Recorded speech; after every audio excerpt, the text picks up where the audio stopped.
Classmate चित्रपटाचं second song आज quorum मॉलमध्ये रिलीज होत आहे आणि आपल्यासोबत आहे चित्रपटाची संपूर्ण musical team. Of course Avinash, Vishwajit आणि बेला या तिघांना आपण ओळखतो आणि ऋषिकेशला ऑफकोर्स. आणि हे चौघं नवीन आहेत, तर ते कोण आहेत आणि ह्या गाण्यामध्ये काय धमाल केली आहे हे इंट्रोड्यूस करा आमच्यासाठी. ॲज द सॉन्ग सेज अतिशय बिनधास्त आणि बेधडक असं गाणं आहे. आणि आत्ताच आपण या फिल्मचं ट्रेलरसुद्धा पाहिलं आणि ह्याच्यातली सगळी कॅरेक्टर्स कशी बिनधास्त आहेत, कशी बेधडक आहेत आणि प्रत्येकाला आपल्या कॉलेजचे दिवस, आपल्या शाळेतले दिवस आठवतात. आणि तसंच आय थिंक या सॉन्गच्या बाबतीत म्हणायचं झालं तर we all of the songmates of this film. आणि अतिशय बिनधास्तपणे आम्ही हे सगळंच गाणं रेकॉर्ड केलं आहे. आय थिंक नंबर वन हां सॉन्गमेट नंबर 1 विश्वजित जोशी, अविनाश विश्वजित असं म्हणायला हरकत नाही. ते हाय, मी अविनाश विश्वजित. आता बोला. अच्छा, ओके. बेधडक सॉन्ग आहे आणि बेसिकली याची ग्रू इतकी कॅची आहे की आत्ता आम्ही पहिल्यांदा खरं तर हे सादर केलं इथे आणि इथेच त्याचं रिव्हलिंग झालं. आणि तरीसुद्धा दुसऱ्या 5व्या मिनिटाला लोक इथला ऑडियन्स गात होता. That is the success of this song. आणि लोकांना ते नक्की आवडेल. सिम्पल आहे आणि कॅची आहे आणि बेसिकली पूर्ण मराठी आहे. मराठी रॉकमध्ये असं सहसा घडत नाही. हिंदी, इंग्लिश सगळ्या शब्दांचा मारा असतो, पण हे बहुतांश मराठी गाणं आहे. Almost 99% I would say. आणि मराठी ऑडियन्सला अशी गाणी आवडतील, आवडायला लागली आहेत. ही एक खूप चांगली गोष्ट आहे, कारण आपल्याला इथे हिंदी खूप कॉम्पिट करत असते इथल्या ऑडियन्सला, पण मराठीमध्ये सुद्धा हे बदल घडत आहेत. डिरेक्टर्स, प्रोड्युसर्सकडनं त्याची डिमांड होती आहे आणि तसं करायला मिळतात. ही आमच्यासाठी चांगली गोष्ट आहे. सो ओव्हरऑल हे गाणं म्हणजे भलं मोठं पॅकेज आहे. तुम्ही बघताच आहात इथे तुम्हाला खूप लाँग शॉट घ्यायला लागत असेल. सत्यजित रानडे ज्यानं उत्तम लिहिलं आहे, युथफुल रायटर आहे, गीतकार, उत्तम शब्द लिहिलेले आहेत या गाण्याचे. हे गाणं आत्ताच आपण ऐकलं की सगळेजण आमच्याबरोबर गात होते इनफॅक्ट. आणि ते जे काय फिलिंग असतं आम्हा सगळ्यांना ते खूप वेगळं असतं. आणि हे एक कॉलेज अँथम म्हणायला हरकत नाही. ज्यांनी हे गाणं लिहिलं त्याच्याशी आपण जरा बोलूया. सत्यजित, तुला खास प्रश्न आहे की आता आम्ही मराठी गाणी बघतोय त्याच्यामध्ये बरंच हिंदी लिरिक्स आहेत आणि मराठी. हो जसं ह्यांनी सांगितलं तसं बहुतांश गाणं मराठीतनं झालं. हो हो चॅलेंजिंग हो, प्रचंड चॅलेंजिंग होतं. पण अविनाश आणि विश्वजित दोघंही, म्हणजे त्यांना मी दादा म्हणतो, माझे खूप सिनियर्स आहेत ते आणि त्यांचा हात धरून मी इथपर्यंत पोचलो आहे. तर ते कितीही चॅलेंजिंग जॉब असला तरी they have the knack to take out what they want from anyone. तसं ते माझ्याकडनं त्यांनी करून घेतलं. त्यामुळे ते चॅलेंज होतं, but we share the load. सगळ्यांनी आम्ही हे मिळून केलेलं आहे. हे कुणा एकाचं नाही असू शकत असं मला वाटतं, कारण जितकं बिंदास बेधडक एनर्जी ह्या गाण्यात आम्हाला पुट इन करायची होती जी एक माणूस करूच शकत नाही. तर त्यामुळे मला वाटतं, पण मी जसं सगळ्यांचा शेअर आहे, पण जास्त शेअर अविनाश विश्वजितचाच मला या गाण्यात वाटतो. ऑफकोर्स सगळ्या सिंगर्सनी फार मस्त हे गायलेलं आहे. म्हणजे एक शब्द लिहिल्यावर एक जे समाधान मिळतं की अरे आपण ज्या एनर्जीने हे शब्द लिहिले ते तसेच्या तसे आउटपुटमध्ये आल्यानंतर एक जे समाधान मिळतं ते निश्चितपणे ह्या गाण्यात मला मिळालं.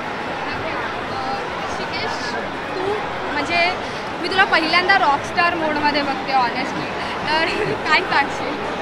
काय माझा जॉनर खरं तर मी खूप गायलेलं नाही अशी गाणी, पण मला आनंद आहे की अविनाश विश्वजित माझ्या मित्रासारखेच आहेत. आम्ही एक टीम आहोत आणि त्यांच्याकडेच मला आजपर्यंतची मी 3-4 गाणी, आता हे माझं 4थं गाणं त्यांच्याकडे गायलेलं. खूप वेगळे प्रयोग आणि चांगल्या पद्धतीने माझ्याकडनं पण त्यांनी वेळोवेळी काढून घेतलेलं आहे. खूप एफर्ट्स त्यांनी पण ॲज अ सिंगर माझ्यावर घेतलेले आहेत. सो मला खूप आनंद आहे की त्यांच्याबरोबर मी इतकी वर्ष काम करतो आहे. खूप गोष्टी मी शिकल्या आहेत. जसं तुम्ही म्हणालात तसे आपला एक स्वभाव असतो, पण तो बदलूनसुद्धा गाण्याची जी एक एनर्जी तुमच्यात डेव्हलप व्हायला लागते ती आमच्या टीममुळे झाली असं मला वाटतं. कारण we are so comfortable with each other आणि त्यामुळे ह्या गाण्याचं श्रेय जास्त आहे. जसं क्लासमेट्स आहे तसं एक team which indicates a team, तशी आमची एक टीम आहे आणि त्याचा मी एक भाग आहे. आणि ह्या सगळ्या वाईब्स एकत्र येऊन हे गाणं खूप चांगलं झालं आहे आणि एनर्जेटिक झालं आहे, पॉवरफुल झालं आहे, ग्रूव्ही झालं आहे. सो मजा येईल. हे गाणं सगळ्यांना नक्की आवडण्याची खात्री आहे मला. 3 वेगळे म्हणजे नेहमीच्या चौकटी बाहेरचे रॉकस्टार आले आहेत, हे तिघं, तर त्यांची इंट्रोडक्शन आणि त्यांच्याबद्दल नक्कीच जाणून घ्यायला. त्यांची इंट्रोडक्शन नक्कीच देतो. ॲक्च्युली सगळ्यात पहिल्यांदा फरहाद भिवंडीवाला. फरहाद आमच्याकडे तेव्हापासून गातोय. आमचे क्लास टीचर आलेले आहेत, आदित्य सरपोतदार, प्रिन्सिपल. अरे मी सगळ्यात लहान आहे इथे मला वाटतं प्रिन्सिपल. तर आणि ते खऱ्या अर्थाने आम्हाला ज्यांचा गायडन्स मिळाला आहे आमचे सर आणि या फिल्मचे director Aditya Sarpotdar. Welcome sir.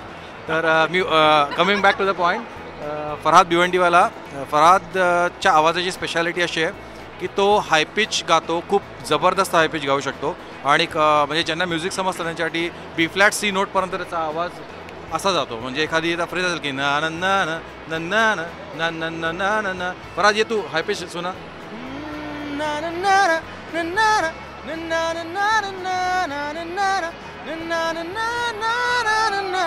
म्हणजे एखादं खूप चांगलं मराठी बोलला हा. फार छान, अप्रतिम. तर फक्त त्याला च आणि च कळत नाही अजून, पण आम्ही त्याला शिकवतो, ट्रेन करतो. फरहादनी खूप आमच्याकडे गाणी गायलेली आहेत आणि आमचा सगळेच आमचे टीम मेंबर्स आहेत. नेक्स्ट सिंगर आहे आशिष शर्मा.